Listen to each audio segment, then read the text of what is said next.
Well, we're so excited to get to see this with you. What was your first reaction when you saw it officially over the weekend? Oh, it's just a beautiful presentation and such an incredible building. This museum is so, I think it's got to be one of the most beautiful museums in the United States. Can't argue with that. Yeah. And seeing your photographs and your memorabilia from this movie, what was that like, seeing it for the first time in this space? Well, first and foremost, it's just an absolute honor, to be in a national museum, and a National Veteran Memorial Museum is even more special.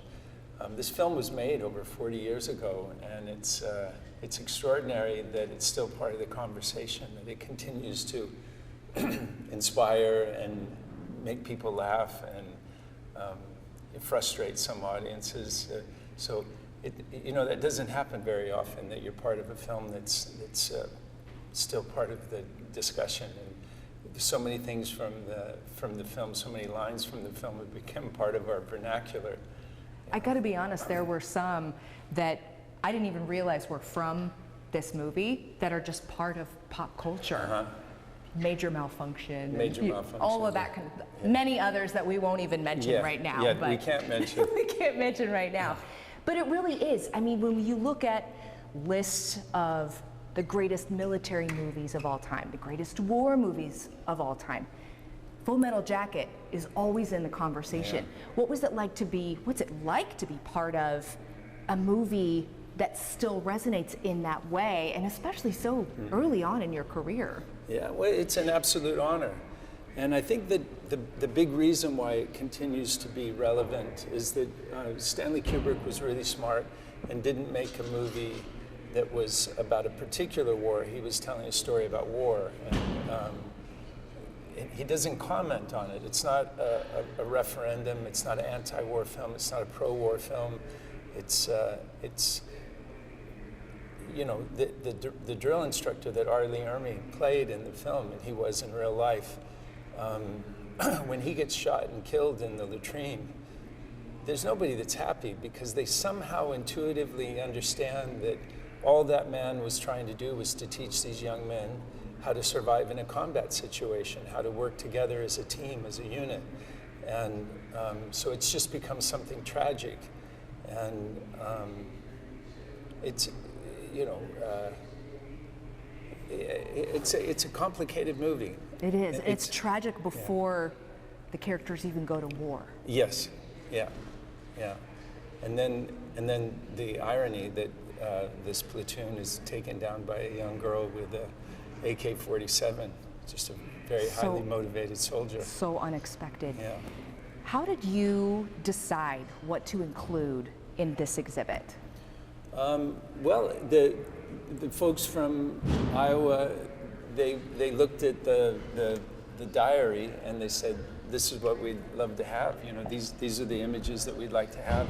Because if you look at the picture, it looks like you can see that we're in a combat situation, but then the illusion is kind of broken because you see the cinematographer and the sound man, the focus puller. And that's what's kind of wonderful about the photographs, is that if you didn't see Stanley Kubrick here in the foreground behind his 35 millimeter camera, you would think that if you focus there, that this was an actual photograph from the Vietnam War. A combat situation. Yeah. Do you always carry a camera and document your experience on set? I don't, because generally there's no time to take photographs on set.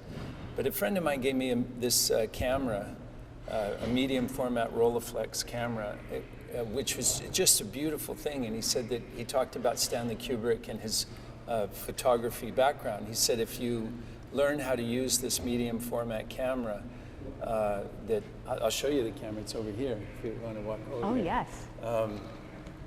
If you teach yourself to use this camera, that it could be something to start a conversation with Stanley Kubrick.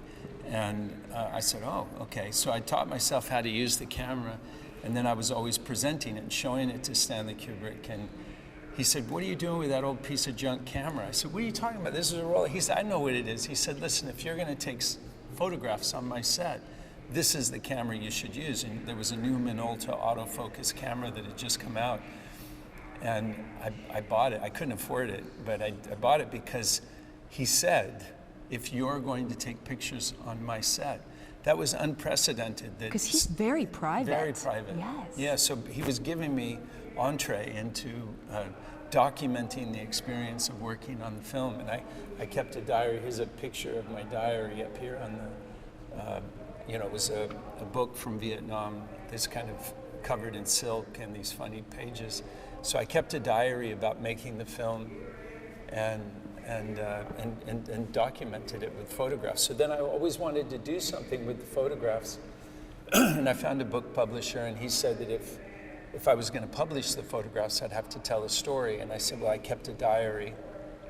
And he said, would you be willing to transpose it and share it? And I said, yeah, okay. I had to take some things out that were too personal. But the thing that's wonderful about the diary, which is available as an audiobook and an iPad app, or if you can find the book, the physical book, it's a metal-covered book, there's only 20,000 of them, is that it's the voice of a 24 or 25-year-old kid who went to work arguably with one of the greatest filmmakers to ever get behind a motion picture camera. And it's not me today reflecting, it's that boy's voice. So Chernobyl happened, my wife had a baby, my father had a heart attack, my manager died, and then there was this extraordinary experience of working with Stanley Kubrick on the set. All of this during that time. Yeah. Wow. So the diary is vulnerable, it's naive, it's sometimes kind of ignorant, the ignorance of youth. But if you ever wondered what it was like to work on a film set, it's a great peek behind the curtain. What it was like. This is my Mickey Mouse watch that I wore on the film, and this my glasses that I wore in the film. The famous glasses. Yeah, and this is the book that the Full Metal Jacket is based on, by Gus Hasford, who sadly took his own life. His book is a reflection of what we call today post-traumatic stress. Yeah, he poured all of that anxiety and horror into that book, Short Timers. This is a pretty special day for you to be here at National Veterans, given that it's the Marines' birthday. Yeah. And you must be connected to the U.S. Marine Corps in so many ways. Did you expect that when you made this movie? No. That connection would remain? No, I never imagined that I'm sort of an honorary Marine, and that's quite an honor to be invited into that brother and sisterhood of the Marines. It's, when they say the few, the proud, the Marines, it resonates with me, and so it's a wonderful honor. I'd just leave it at that. What do you hear from veterans who come up and speak to you about this movie? What do they share with you?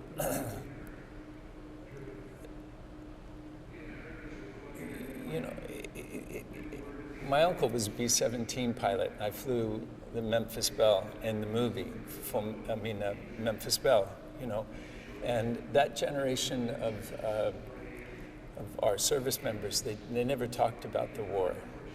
And I think that continues today with so many people who served in the Middle East and Afghanistan, Iraq, different places around the country.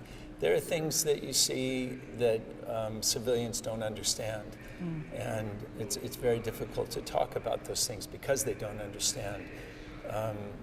And so that in the quiet, in the solitude of when I'm with people who've served, when I go on bike rides or something, when I work with the Wounded Warrior Project, there are just some things that don't need explanation, that you just understand somebody through their silence. And What an honor to it is an honor, be allowed into that space of silence. That's pretty special. You're going to be here tomorrow as part of the National Veterans Memorial Museum Veterans Day ceremony as the keynote speaker, another honor there.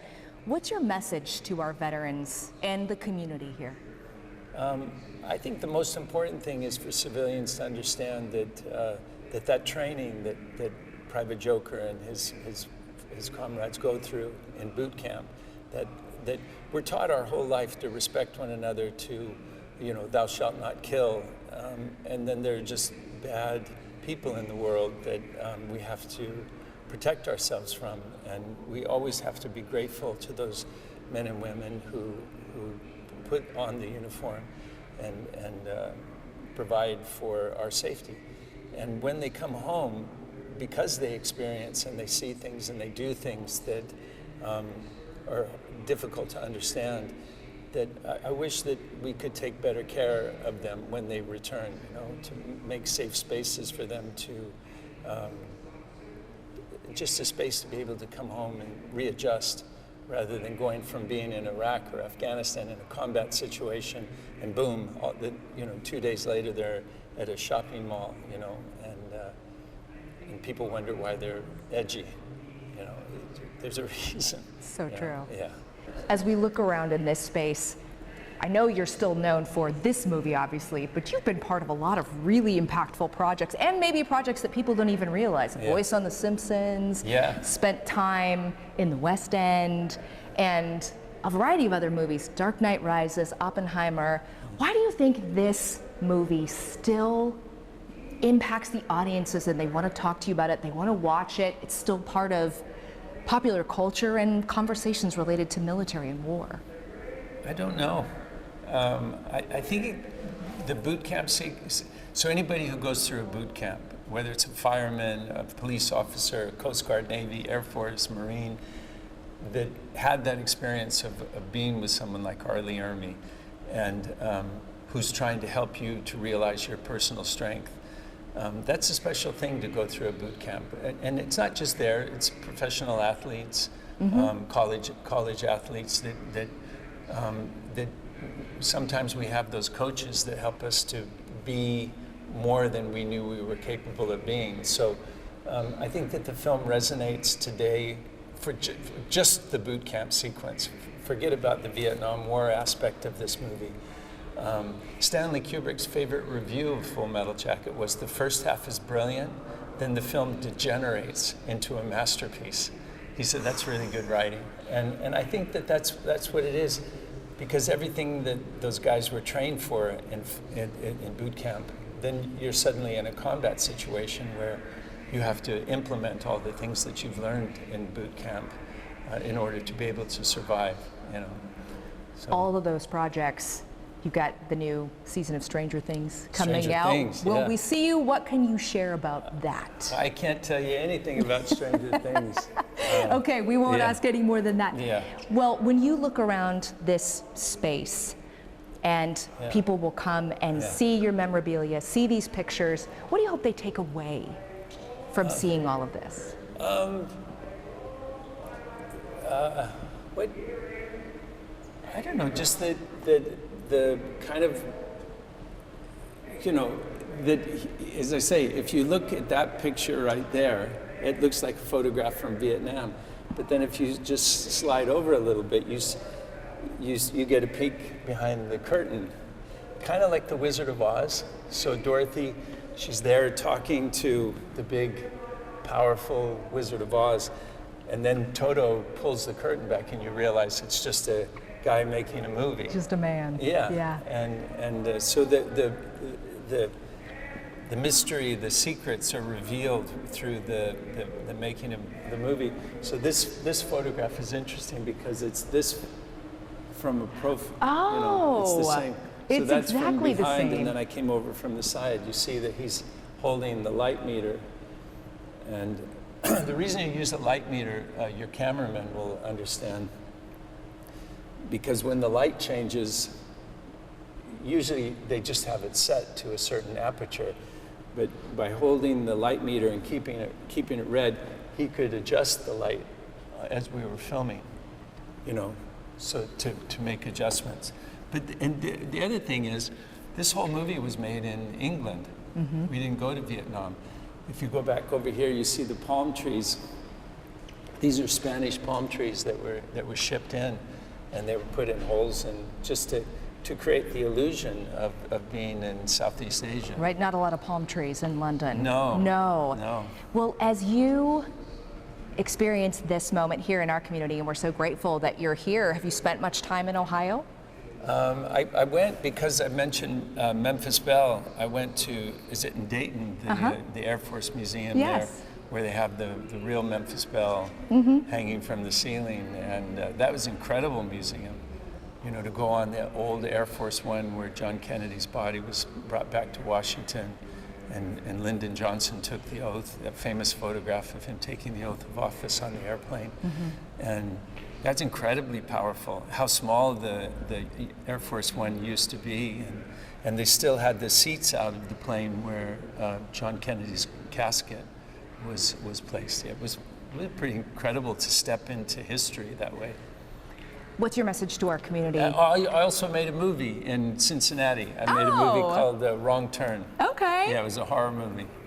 I'm sorry, we don't have very good weather for you today for you to experience Columbus. It's my first snow this year. Yeah, when I came out the door, I was so happy to see the white falling out of the sky. It was very exciting. It made me feel like a little kid, you know, 10-year-old, wondering if it was going to be a snow day. Well, it wasn't in our town, I can tell you that. I have a first grader at home, was very disappointed. Yeah. But what's your message to the community for Veterans Day, but every day? Because it's always a great day to honor our veterans. It's always a great day to honor our veterans. You know, always, whenever you see somebody who's wore the cloth, just to remember to say thank you for your service, thank you for providing for me the safety that I enjoy, that I don't have to think about that. You know, so and that includes you know, the policemen and the firemen who provide for us. That's that kind of safety.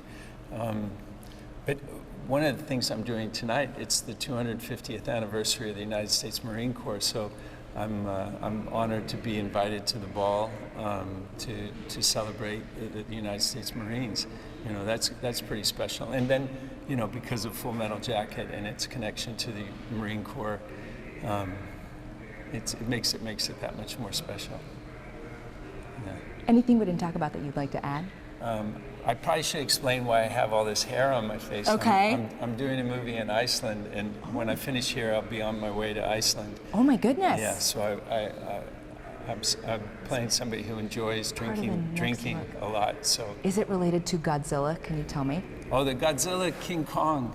Actually, I get in trouble by the people who are fans. You're never supposed to say King Kong. It's just Kong. Just Kong. Okay. Yeah, Godzilla Kong. Supernova. Yes. I've finished that. They're editing the movie, and it'll be out in 2027. There's a lot of visual effects on that film, and it was really, really fun. You know, and the child in me thought, oh, I'm going off to work with Godzilla and Kong.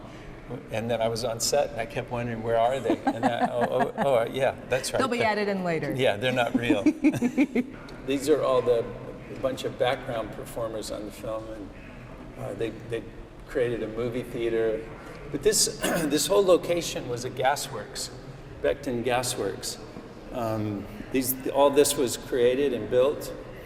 Stanley Kubrick, one of the things that makes him a great producer is he was able to get all this equipment donated for free. So we had to build this set, but the tanks came from Belgium. I don't know where he got the army trucks and stuff like that. This is Vincent D'Onofrio and Arliss Howard, played cowboy. And look at this baby face right there. Yeah, that's a selfie. That's an early selfie with with my Rolleiflex. Well done. Yeah, and this is Beckton Gasworks. This is. If it were a clear day, this was a foggy morning, just down the road, 3 or 4 miles down the road, you were in central London. One of the things you can't see here is Vince is wearing a knee brace because he gained so much weight. He blew his knee out when he was jumping over one of the obstacles. I read about that, his efforts to gain weight for this role. Yeah, and here's Doug Milsome again with the, so you almost don't see him. He almost disappears into the landscape because all your focus goes there. But again, you know, the artifice of war is revealed through the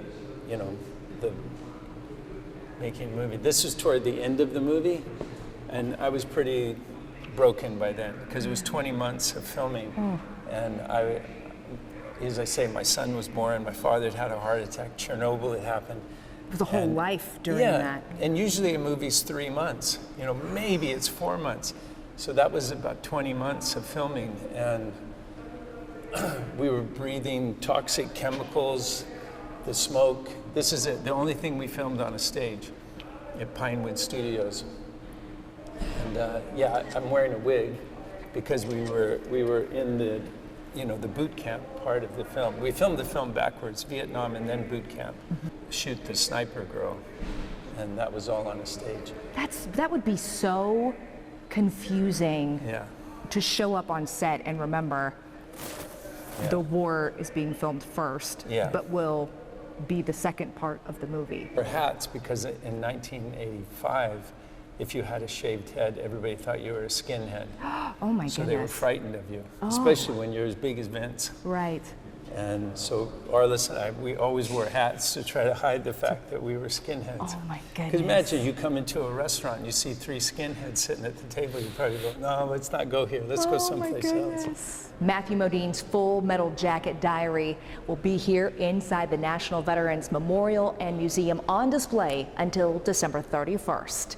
In Columbus, Station Uken, 10 TV News.